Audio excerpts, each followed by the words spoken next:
ये है against the gods के सीजन 2 का नोवेल एक्सप्लेनेशन पार्ट 71। पिछले एपिसोड के लास्ट सीन में देखा था कि युनचे ने 3 काले काले कपड़ों वाले आदमियों से एक को बहुत बेरहमी से मार दिया था, जिसे देखकर बाकी बचे 2 काले कपड़ों वाले आदमियों से लेफ्ट वाला आदमी कई कदम पीछे हट गया। दोनों टांगे कांप रही थीं और जब वो बोला तो उसके दांत जोर से कटकटा रहे थे, जिससे उसकी बात पूरी करनी भी मुश्किल हो रहा थी। राइट वाला आदमी उसे खींच कर ले गया और सबसे तेज स्पीड का इस्तेमाल करके तेजी से भाग गया। अब आगे पलक झपकते ही 3 काले कपड़े पहने आदमी में से 2 भाग जाते हैं और एक मारा जाता है। यह देखकर जवान आदमी अपनी चोटों का दर्द भूलकर हैरान रह जाता है। जैसे ही युनचे उसके पास आता है, वो लड़खड़ाते हुए खड़े होने की कोशिश करता है और शुक्रिया अदा करता है। एल्फ लड़की भी उसका शुक्रिया करती है। दोनों उसे सीनियर कहकर बुलाते हैं, जिसे सुनकर युनचे मन ही मन थोड़ा कंफ्यूज हो जाता है, लेकिन वो कुछ एक्सप्लेन नहीं करता। वो आगे बढ़कर जवान आदमी को सहारा देता है और कहता है कि वो शांत होकर अपनी इंजरीज पर फोकस करे। युनचे अपना हाथ उसके घाव पर रखता है और अपनी प्रोफाउंड एनर्जी ट्रांसफर करना शुरू कर देता है। युनचे की प्रोफाउंड एनर्जी में ड्रैगन गॉड और फिनिक्स गॉड के एट्रीब्यूट्स के साथ साथ हाईली कॉन्सेंट्रेटेड नेचुरल एनर्जी भी थी, जो हीलिंग के लिए बेहतरीन मानी जाती है। जवान आदमी अपने शरीर में एक गर्म और पावरफुल एनर्जी महसूस करके चौंक जाता है। उसे लगा कि ये प्रोफाउंड एनर्जी सिर्फ स्काई प्रोफाउंड रेल्म की है, लेकिन उसकी डेंसिटी इतनी ज्यादा थी कि उसकी अपनी half step tyrant profound realm की एनर्जी भी उसके सामने कुछ नहीं थी। इससे वो इस नतीजे पर पहुंचा कि युनचे जरूर एक ऐसे सुपर एक्सपर्ट हैं जिनका कल्टीवेशन इतना ज्यादा है कि वो उसे डिटेक्ट ही नहीं कर पा रहा। जैसे ही युनचे की एनर्जी उसके शरीर में फैलती है, उसकी डिस्ट्रॉय हुई वेंस और एक्सटर्नल इंटरनल इंजरीज एक अनबिलीवेबल स्पीड से ठीक होने लगती हैं। इतनी तेज रिकवरी देखकर वो पूरी तरह से युनचे की एनर्जी को अब्सॉर्ब करने पर फोकस करने लगता है। यह देखकर एल्फ लड़की भी उसकी मदद करने के लिए आगे आती है। वो अपने दोनों हाथ जवान आदमी के सीने पर रखती है और उसकी हथेलियों से हरे रंग की रोशनी निकलती है, जो हीलिंग प्रोसेस को और तेज कर देती है। इस बीच जैस्मिन युनचे को बताती है एल्वे रेस की प्रोफाउंड एनर्जी में नेचुरल एनर्जी होती है, जो उन्हें हीलिंग में बहुत माहिर बनाती है। यही वजह है कि दूसरी रेसेस एल्व्स के साथ पार्टनर बनना पसंद करती हैं। दोनों की कोशिशों से जवान लड़के की गंभीर चोटें तेजी से ठीक हो जाती हैं। जब युनचे अपना हाथ हटाता है तो ब्लीडिंग पूरी तरह रुक चुकी थी। जवान लड़का, जिसका नाम युनशाओ था, झुककर युनचे का शुक्रिया अदा करता है और उसका नाम पूछता है। इस पर युनचे मुस्कुराकर कहता है कि वो सिर्फ 22 साल का है। यह सुनकर युनशाओ और एल्फ लड़की, जिसे वो 7th सिस्टर कहता है, दोनों हैरानी से चिल्ला पड़ते हैं। उनके लिए यह विश्वास करना मुश्किल था कि 22 साल का कोई लड़का एक ओवरलॉर्ड को इतनी आसानी से मार सकता है। उन्हें लगा था कि वो कोई बूढ़ा एक्सपर्ट है जो जानबूझकर जवान दिख रहा है। जब युनशाओ को पता चलता है कि युनचे इतना जवान है तो वो उसका नाम पूछता है। युनचे बिना हिचकिचाए अपना नाम युनचे बताता है।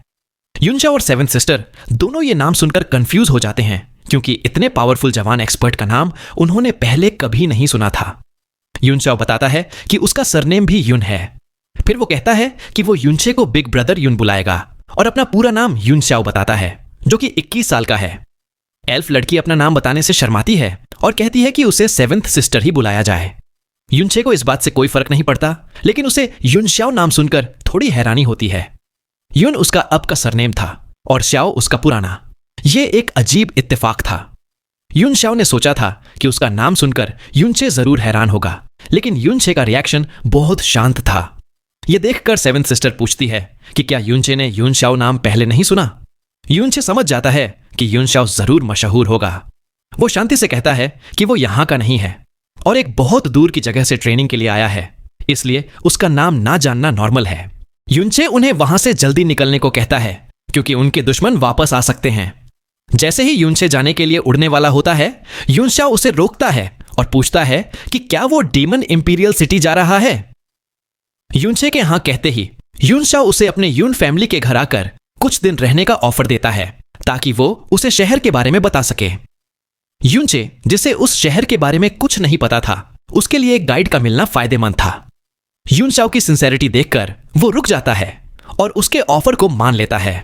दोनों इस बात से बहुत खुश हो जाते हैं, लेकिन तभी अचानक जैस्मिन की गंभीर आवाज युनचे के दिमाग में गूंजती है। एक एक्सपर्ट यहां आ रहा है। वो टायरेंट प्रोफाउंड रेल्म के 8वें लेवल पर है। अगर वो दुश्मन है तो भागने के लिए तैयार हो जाओ।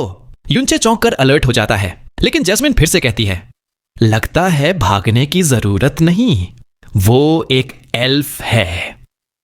जैसे ही जैस्मिन की वार्निंग खत्म होती है, नॉर्थ डायरेक्शन से एक तेज हवा का झोंका आता है। एक पल में एक हरे कपड़ों वाला हैंडसम और मस्कुलर आदमी यूनचे के सामने आ खड़ा होता है। यह आदमी एक पावरफुल एल्फ था जिससे एक जबरदस्त ऑरा निकल रहा था। वो अपनी बहन सेवेंथ सिस्टर को देखते ही उसके पास जाता है और उसकी चोटों के बारे में पूछता है। अपनी बहन को सेफ देखकर उसे राहत मिलती है, लेकिन अगले ही पल उसका सारा गुस्सा युन श्याओ पर उतर जाता है। वो युन श्याओ को इस हालत का जिम्मेदार ठहराता है और उसे बुरी तरह इंसल्ट करता है, यहां तक कि उसके बैकग्राउंड पर भी सवाल उठाता है और उसे नाजायज बच्चा तक कह देता है। सेवेंथ सिस्टर गुस्से में अपने भाई को रोकती है और युन श्याओ को डिफेंड करती है, लेकिन युन श्याओ शर्मिंदा होते हुए भी हिम्मत से कहता है कि वो सेवेंथ सिस्टर को कभी नहीं छोड़ेगा, चाहे जो हो जाए, और वो खुद को इतना स्ट्रांग बनाएगा कि आगे से उसकी रक्षा कर सके।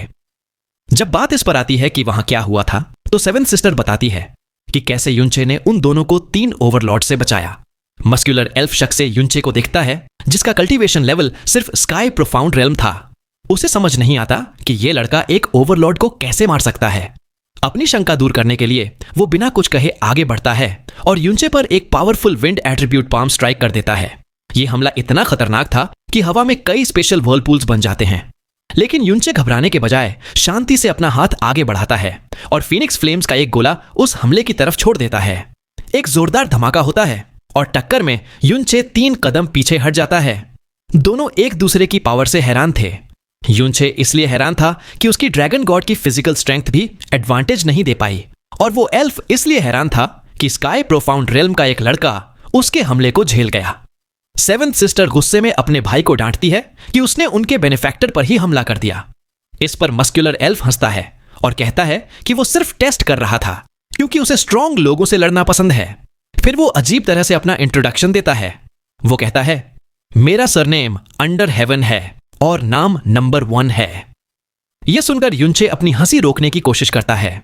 जब वो उसकी बहन के नाम के बारे में पूछता है तो नंबर 1 बताता है कि उसका नाम नंबर 7 अंडर हेवन है। यह सुनते ही बेचारी सेवेंथ सिस्टर शर्म से अपना चेहरा छुपा लेती है। अब युनचे को समझ आया कि वो अपना नाम क्यों नहीं बता रही थी। नंबर 1 अंडर हेवन युनचे को अपने क्लैन में रहने के लिए इनवाइट करता है, लेकिन युनचे पोलाइटली मना कर देता है, ये कहते हुए कि उसने पहले ही युन श्याओ के साथ रहने का फैसला कर लिया है। नंबर 1 इस बात को समझता है और कहता है कि अगर युनचे को डीमन इंपीरियल सिटी में कोई भी परेशानी हो तो वो उसके पास आ सकता है, क्योंकि उसके अंडर हेवन फैमिली की पूरे इल्यूजरी डीमन रेल्म में काफी रेप्यूटेशन है। युनचे उसे शुक्रिया कहने ही वाला था कि उसके कानों में आखिरी शब्द गूंजते हैं, इल्यूजरी डीमन रेल्म। युनचे के कदम वहीं रुक जाते हैं। उसके दिमाग में एक ही सवाल घूमने लगता है, इल्यूजरी डीमन रेल्म। उसे इस अनजान दुनिया में आए 3 दिन हो चुके थे और उसने जानबूझकर इस जगह का नाम नहीं पूछा था, लेकिन अब उसे पता चला कि इस जगह का नाम वही है जो वो जानता था। युनचे का दिमाग उलझ गया। वो सोचने लगा, इम्पॉसिबल, ये सिर्फ एक इत्तेफाक है। प्राइमोर्डियल प्रोफाउंड आर्क 18 महीने तक स्पेस में सफर करने के बाद मुझे प्रोफाउंड स्काई कॉन्टिनेंट के पास ही वाले इल्यूजरी डीमन रेल्म में कैसे ला सकती है? उसके अजीब बर्ताव को देखकर नंबर 1 अंडर हेवन ने उससे पूछा कि क्या वो ठीक है। युनचे ने हिम्मत जुटाकर उन तीनों से एक सवाल पूछा, क्या तुम सबने प्रोफाउंड स्काई कॉन्टिनेंट नाम की जगह के बारे में सुना है? जैसे ही युनचे ने यह नाम लिया, नंबर 1 अंडर हेवन, युन श्याओ और सेवेंथ सिस्टर के चेहरों पर अजीब बदलाव आए। नंबर 1 ने बिना हिचकिचाए जवाब दिया कि उन्होंने ना सिर्फ इसके बारे में सुना है, बल्कि यह नाम उनके कानों में बिजली की तरह गूंजता है। उसने बताया कि 100 साल पहले उनके डीमन एम्परर और लिटिल डीमन एम्परर दोनों प्रोफाउंड स्काई कॉन्टिनेंट के लोगों के हाथों मारे गए थे। यहां तक कि उनके डीमन किंग भी उनके हाथों में फंस गए थे और अब उनकी कोई खबर नहीं है। प्रोफाउंड स्काई कॉन्टिनेंट का नाम उनके 12 गार्डियन फैमिलीज के लिए एक गहरी नफरत का प्रतीक बन चुका है। युनचे यह सुनकर शांत खड़ा रहा। Profound sky continent, demon emperor, little demon emperor, demon king, 100 साल पहले की नफरत, 12 गार्डियन फैमिलीज, इतने सारे इत्तेफाक एक साथ नहीं हो सकते थे। उसे अब यकीन हो गया था कि वो उसी इल्यूजरी डीमन रेल्म में है जिसे वो जानता था। उसने मन ही मन जैस्मिन से पूछा कि ऐसा कैसे हुआ, जिस पर जैस्मिन ने अनजान बनने का नाटक किया। हालांकि सच ये था कि उसने ही प्राइमोर्डियल प्रोफाउंड आर्क की गति को बढ़ा दिया था, जिसके कारण वो 18 महीने बाद ब्लू पोल स्टार पर ही वापस आ गया। तभी युनचे को सारी बातें एक साथ याद आने लगीं। 12 guardian families, Yun family, young master और यून शाओ का नाम। उसने आगे बढ़कर यून शाओ का कंधा पकड़ा और गंभीर लहजे में पूछा, यून शाओ, मुझे बताओ, तुम्हारी फैमिली, क्या वो 12 गार्डियन फैमिलीज का यून फैमिली है? यूनचे के इस बर्ताव से यून शाओ डर जाता है। उसे लगता है कि यूनचे के परिवार की यून फैमिली से कोई दुश्मनी है। नंबर 1 अंडर हेवन यून शाओ की तरफ से जवाब देता है। वो बताता है कि हाँ, यून शाओ 12 गार्डियन फैमिलीज के यून परिवार से है और वो उस फैमिली के मुखिया का इकलौता बेटा है। लेकिन उसने ये भी बताया कि यून फैमिली अब पहले जैसा नहीं रहा। 100 साल पहले डीमन किंग के गायब होने के बाद और 25 साल पहले पेट्रियार्क यून के प्रोफाउंड स्काई कॉन्टिनेंट पर हमले के बाद से यून फैमिली की पावर लगभग खत्म हो चुकी है। पेट्रियार्क यून और उनकी पत्नी उस हमले में लगभग अपाहिज हो गए थे। यूनचे का दिल जोर से धड़कने लगा। ये सारी बातें उसके दादा यून चंघाई की बताई हुई बातों से बिल्कुल मेल खा रही थीं। उसने बड़ी मुश्किल से खुद को शांत रखा और आखिरी सवाल पूछा, प्रेजेंट में यून फैमिली के पेट्रियार्क का नाम क्या है? क्या वो तुम्हारे पिता हैं? तुम्हारे माता पिता का नाम कहीं यून चिंगहोंग और मू यूरू तो नहीं? यह सुनकर यून शाओ हैरानी से हाँ में सर हिलाता है और कहता है कि हाँ, वही उसके माता पिता हैं। जवाब सुनते ही यूनचे के हाथ यून शाओ के कंधे से ढीले पड़ जाते हैं। वो वहीं बुत बनकर खड़ा रह जाता है। यून चिंगहोंग, उसके असली पिता का नाम, मू यूरू, उसकी असली मां का नाम, और उसके सामने खड़ा यून शाओ, इसका मतलब वो। लंबी चुप्पी के बाद यूनचे खुद को संभालता है। वो मुस्कुराकर कहता है कि क्योंकि उसका सरनेम भी यून है, वो हमेशा से डीमन किंग यून चंघाई और यून चिंगहोंग का सम्मान करता आया है। इसलिए जब उसे पता चला कि यून शाओ उनका बेटा है तो वो थोड़ा एक्साइटेड हो गया। यून शाओ उसकी बात सुनकर राहत की सांस लेता है। 7th सिस्टर खुशी से कहती है कि ये तो किस्मत की बात है और यून शाओ को यूनचे को अपने माता पिता से मिलाना चाहिए। यून शाओ जल्दी से हाँ में हाँ मिलाते हुए यूनचे को अपने घर आने का न्योता देता है। यून शाओ की इस मासूम खुशी को देखकर यूनचे समझ जाता है कि यून फैमिली हेड का इकलौता बेटा होने के बावजूद यून शाओ के ज्यादा दोस्त नहीं थे और वो बहुत अकेला महसूस करता था। उसके इतने रिस्पेक्टेबल स्टेटस के बाद भी उसमें बिल्कुल घमंड नहीं था, बल्कि वो बहुत हम्बल और शांत था। यूनचे भी उसके घर जाकर उसके फादर से मिलने के लिए तैयार हो जाता है, जिन्हें वो भी रिस्पेक्ट करता था।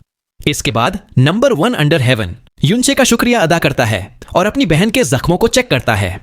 लेकिन जब बात यून शाओ की आती है तो उसका रवैया एकदम बदल जाता है।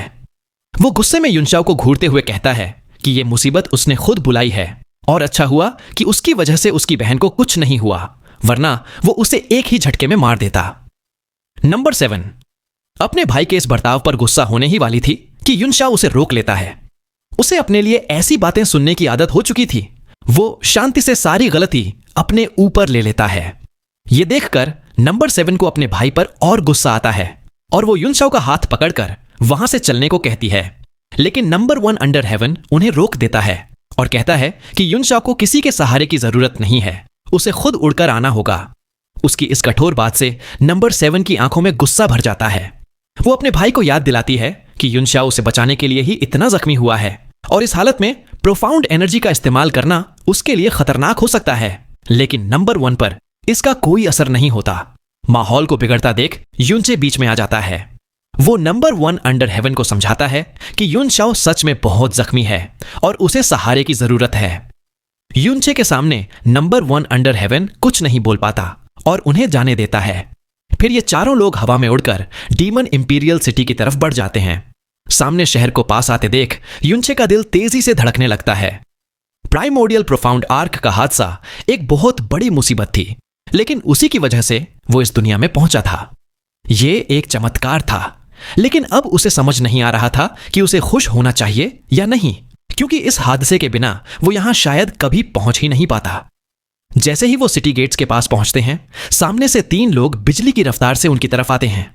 उन्हें आते देख नंबर 1 और नंबर 7 रुक जाते हैं। नंबर 7 खुशी से चिल्लाती है, dad, 3rd brother, 6th brother. आने वाले तीनों मेल एल्व्स थे। बीच में खड़े एल्फ को देखकर यूनचे उसे घूरता रह जाता है। वो आदमी लगभग 30 साल का था, लेकिन उसके चेहरे पर एक अजीब सा ठहराव था। उसका ऑरा इतना विशाल था जैसे पूरा यूनिवर्स उसमें समा गया हो, जिसे यूनचे बिल्कुल भी प्रोब नहीं कर पा रहा था। यूनचे को ऐसी फीलिंग इससे पहले सिर्फ एंशिएंट ब्लू से मिली थी, जो एक 2 मोनार्क पावर हाउस था, लेकिन इस मिडिल एज्ड एल्फ की स्ट्रेंथ एंशिएंट ब्लू से भी कहीं ज्यादा महसूस हो रही थी। तभी जैस्मिन की आवाज उसके दिमाग में आती है, इतनी जल्दी एक मोनार्क से मिलना अनएक्सपेक्टेड था। जब तीनों ने देखा कि नंबर 7 बिल्कुल सुरक्षित है तो उनके चेहरे पर राहत आई, लेकिन यह राहत जल्द ही गुस्से में बदल गई। नंबर 7 के father greatest ambition under heaven ने युन शाओ को एक ठंडी हेम फेट के अलावा कोई जवाब नहीं दिया। वो सीधे अपनी बेटी के पास गए और उसकी चोटों को चेक करने के बाद उनका गुस्सा युन शाओ पर फूट पड़ा। एक गुस्से में आए मोनार्क का प्रेशर इतना जबरदस्त था कि पहले से ही जख्मी युन शाओ का चेहरा सफेद पड़ गया। अगर युनचे ने तुरंत अपनी प्रोफाउंड एनर्जी से उसे ना बचाया होता तो उसने वहीं खून की उल्टी कर दी होती। ग्रेटेस्ट एम्बिशन अंडर हेवन चिल्लाते हुए युन शाओ को धमकाता है कि अगर उसकी बेटी को कुछ हो जाता तो वो उसकी युन फैमिली को तबाह कर देता। नंबर 7 अपने पिता के सामने खड़ी होकर युन शाओ को बचाने की कोशिश करती है। वो बताती है कि इसमें ब्रदर युन की कोई गलती नहीं थी और उन्होंने ही अपनी जान दांव पर लगाकर उसे बचाया, लेकिन उसके पिता उसकी एक नहीं सुनते। वो बताते हैं कि 6th ब्रदर ने खुद युन शाओ को उसे साउंड ट्रांसमिशन भेजकर शहर से बाहर बुलाते हुए सुना था। यह सुनकर नंबर 7 के पास कोई जवाब नहीं होता। ग्रेटेस्ट एम्बिशन अंडर हेवन गुस्से में युन शाओ को वहां से दफा हो जाने को कहता है और धमकी देता है कि वो कल खुद युन चिंगहोंग से मिलकर इसका हिसाब लेगा। इसी वक्त युनचे, जो अब तक चुप खड़ा था, आगे आता है। वो कहता है, सीनियर अंडर हेवन, आप अपनी बेटी को लेकर प्रोटेक्टिव हैं, यह समझ में आता है, लेकिन क्या आप थोड़ा शांत होकर मेरी कुछ बातें सुनेंगे? यह सुनकर कि युनचे ही उसकी बेटी का बचाने वाला है, ग्रेटेस्ट एम्बिशन अंडर हेवन का नजरिया बदल जाता है। वो कहता है, तो तुमने मेरी बेटी की जान बचाई है, हम एल्वन रेस एहसान हमेशा चुकाते हैं, बोलो क्या कहना चाहते हो? युनचे हल्का सा मुस्कुराते हुए सबका ध्यान एक अहम बात पर खींचता है। वो बताता है कि हमला करने वालों ने खुद कहा था कि वो सिर्फ 7th सिस्टर की जान चाहते हैं, युन शाओ की नहीं। यह सुनकर नंबर 7 भी हां में सर हिलाती है। सभी चारों की भौहें सिकुड़ जाती हैं। उन्हें इस बात में साजिश की बू आने लगती है। युनचे फिर उनसे एक सवाल पूछता है, तो फिर सोचिए, अगर इस बार 7th सिस्टर के साथ सच में कुछ हो जाता और युन शाओ बिल्कुल ठीक रहता तो आपकी फैमिली और युन फैमिली के रिश्ते का क्या होता? युनचे की यह बात एक धमाके की तरह थी। सबके चेहरे के रंग उड़ गए। वो आगे समझाता है, अगर दोनों के साथ कुछ होता तो आप दोनों फैमिलीज मिलकर कातिलों को ढूंढते, लेकिन अगर सिर्फ 7th सिस्टर मारी जाती और यह देखते हुए कि युन शाओ ने ही उसे बुलाया था तो कातिलों को ढूंढने से पहले आपका गुस्सा युन फैमिली पर निकलता। इससे दोनों फैमिलीज के बीच गहरी दुश्मनी पैदा हो जाती, बिल्कुल वैसा ही जैसा पर्दे के पीछे छिपे साजिश करने वाले चाहते हैं। युनचे सब पर एक नजर डालकर कहता है, अभी 7th सिस्टर ठीक है, फिर भी आप इतने गुस्से में हैं। अगर कल आप इसी गुस्से में युन फैमिली जाकर सीनियर युन से मिलते हैं तो आप सीधे उन साजिश करने वालों के जाल में फंस जाएंगे। ग्रेटेस्ट एम्बिशन अंडर हेवन कोई बेवकूफ नहीं था। युनचे की बातों ने उसके गुस्से को पल भर में शांत कर दिया था। उसका चेहरा गंभीर हो गया और उसने धीरे से सर हिलाते हुए कहा, तुमने जो कहा वो बिल्कुल सही है। युनचे की बातों से ग्रेटेस्ट एम्बिशन अंडर हेवन का गुस्सा तो शांत हो जाता है, लेकिन वो अभी भी युन शाओ को इस घटना का जिम्मेदार मानता है। वो साफ साफ कह देता है कि भले ही उसे साजिश का पता है, लेकिन अगर उसकी बेटी को कुछ हो जाता तो वो युन क्लैन में जरूर हंगामा खड़ा कर देता। वो युन चिंगहोंग से झगड़ा तो नहीं करेगा, लेकिन युन शाओ को अपनी बेटी से दूर रहने की सख्त हिदायत देता है और ना मिलने पर उसकी टांगें तोड़ने की धमकी देकर उसे वहां से जाने को कहता है। यह सुनकर नंबर 7 अंडर हेवन अपने पिता पर भड़क जाती है। वो कहती है कि जब उन्हें पता है कि यह एक साजिश थी तो वो अभी भी युन शाओ को क्यों डांट रहे हैं, लेकिन ग्रेटेस्ट एम्बिशन अंडर हेवन अपनी बात पर अड़ा रहता है।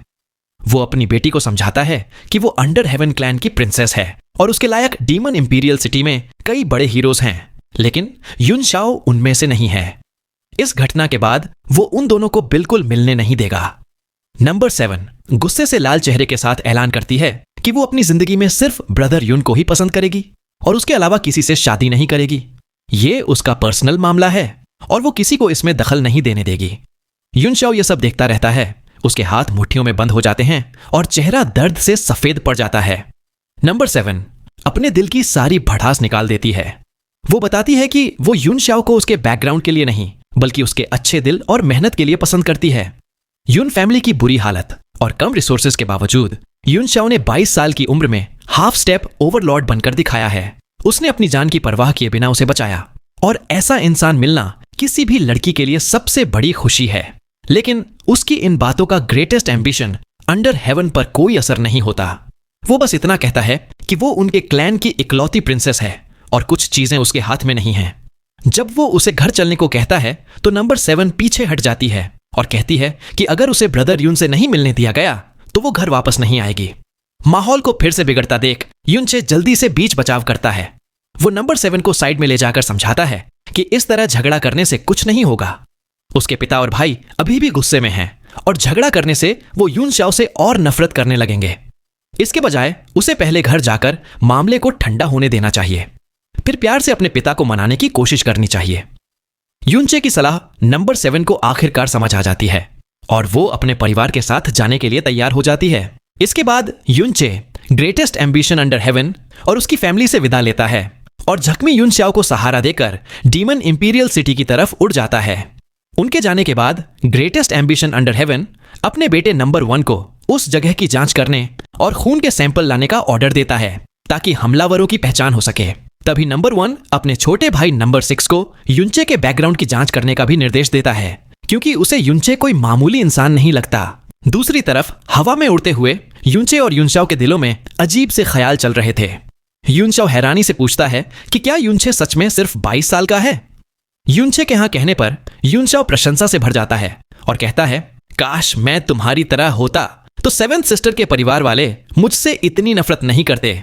यूनचे उसे समझाता है कि वो बस एक आउटसाइडर है, इसलिए शांत रहकर चीजों को देख पाया। बातों बातों में यूनचाओ कहता है कि उसे यूनचे से मिलकर एक अजीब सा अपनापन महसूस हो रहा है, जिसके जवाब में यूनचे भी यही कहता है। इसके बाद दोनों तुरंत अच्छे दोस्त बन जाते हैं। जल्दी ही वो डीमन इंपीरियल सिटी के ऊपर पहुंच जाते हैं।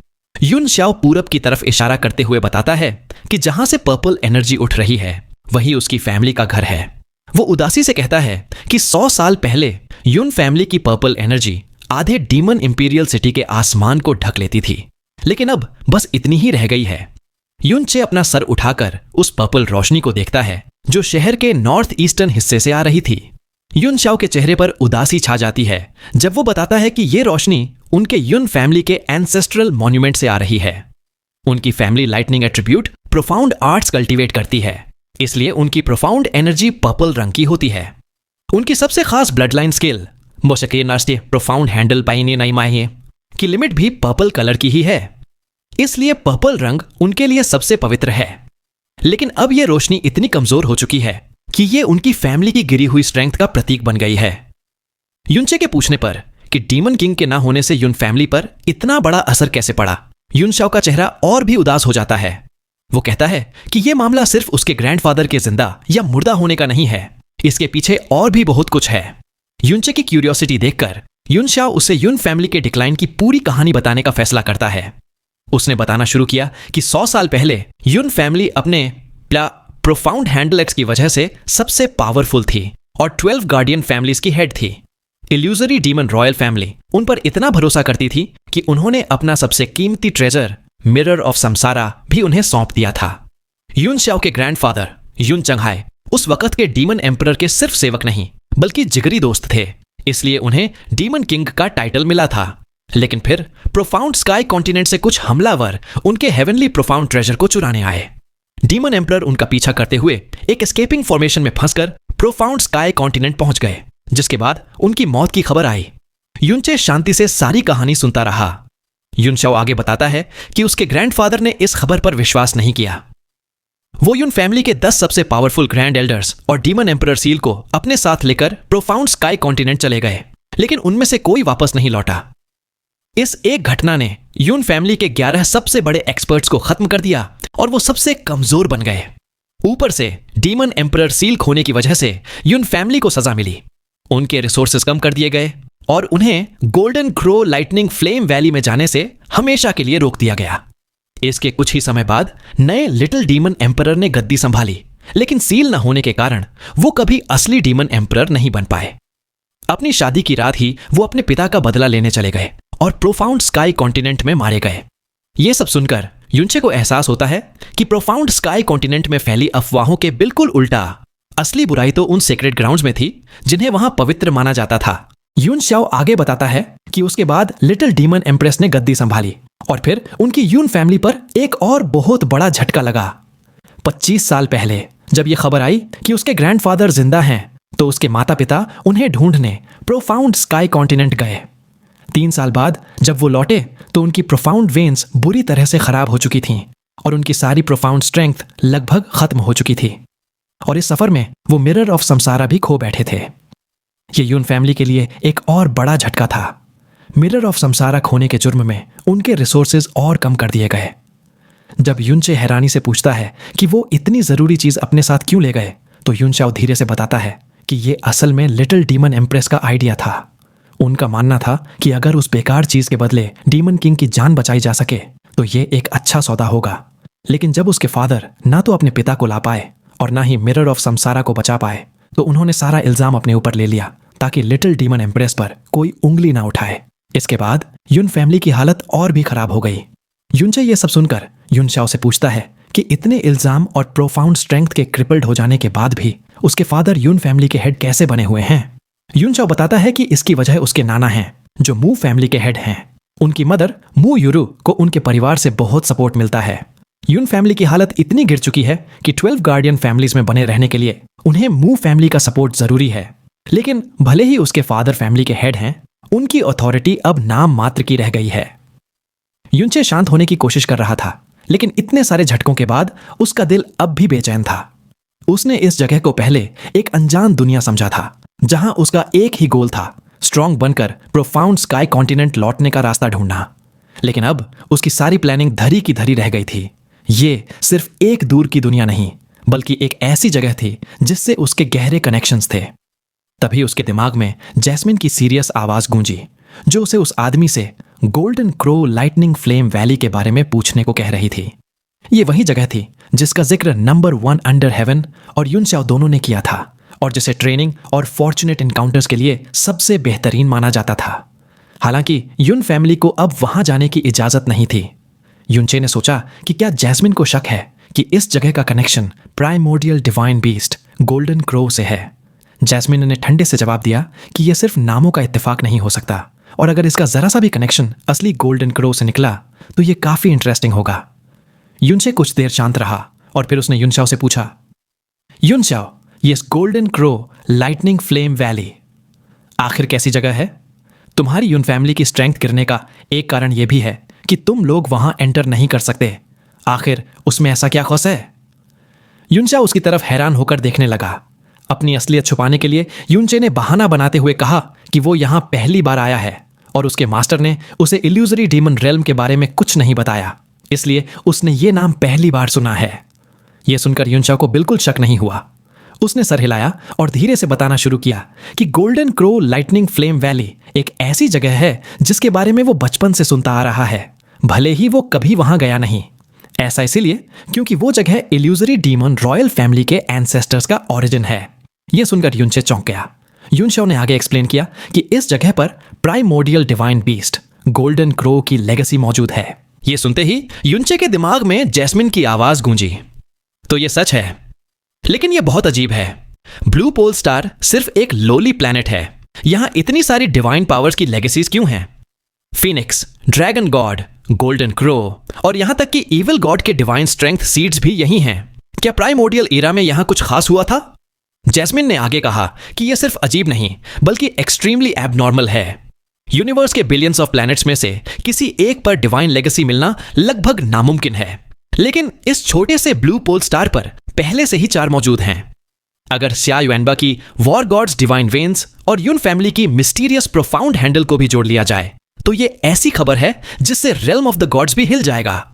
युनचे खामोशी से सुनता रहा जबकि युनचाओ ने अपनी बात जारी रखी।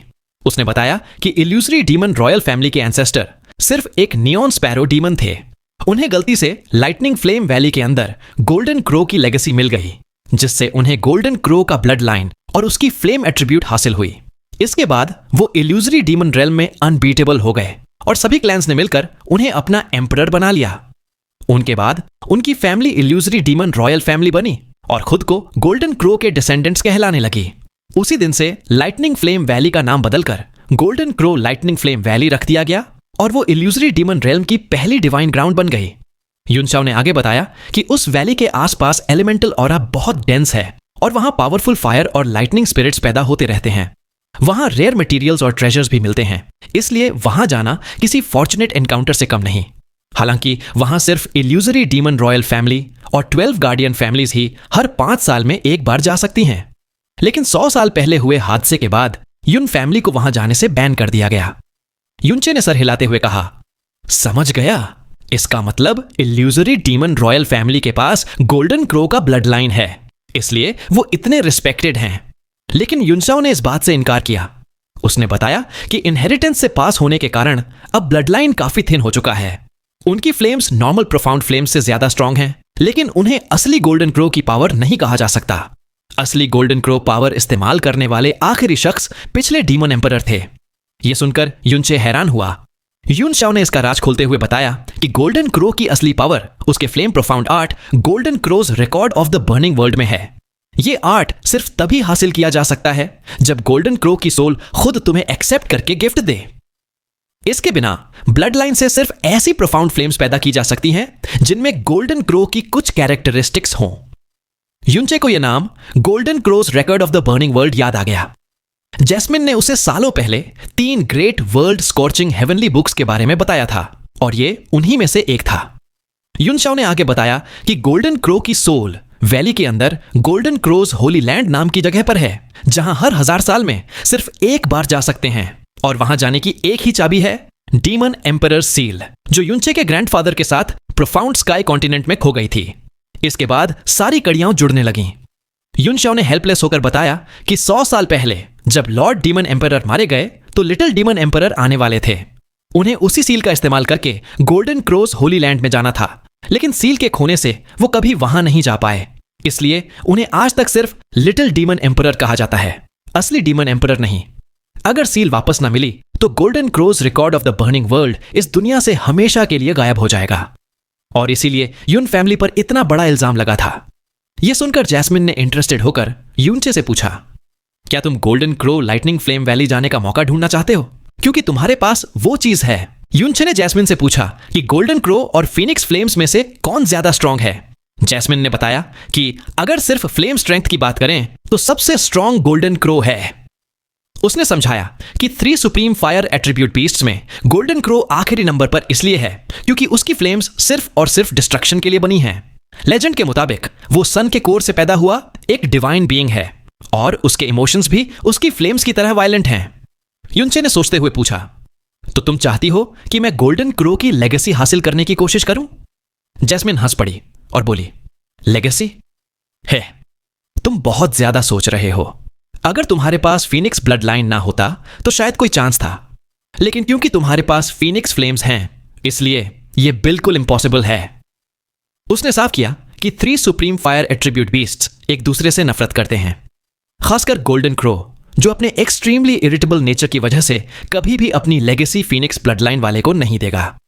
जैस्मिन ने अपनी असली बात बताई, मैं तो बस चाहती हूं कि तुम वहां जाकर चेक करो कि गोल्डन क्रो की लेगेसी सच में एग्जिस्ट करती भी है या नहीं।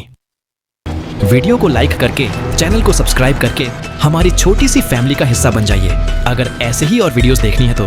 साथ ही अगर आपके दोस्त भी इस तरह की वीडियोस में इंटरेस्टेड हो तो उन्हें शेयर भी कर देना।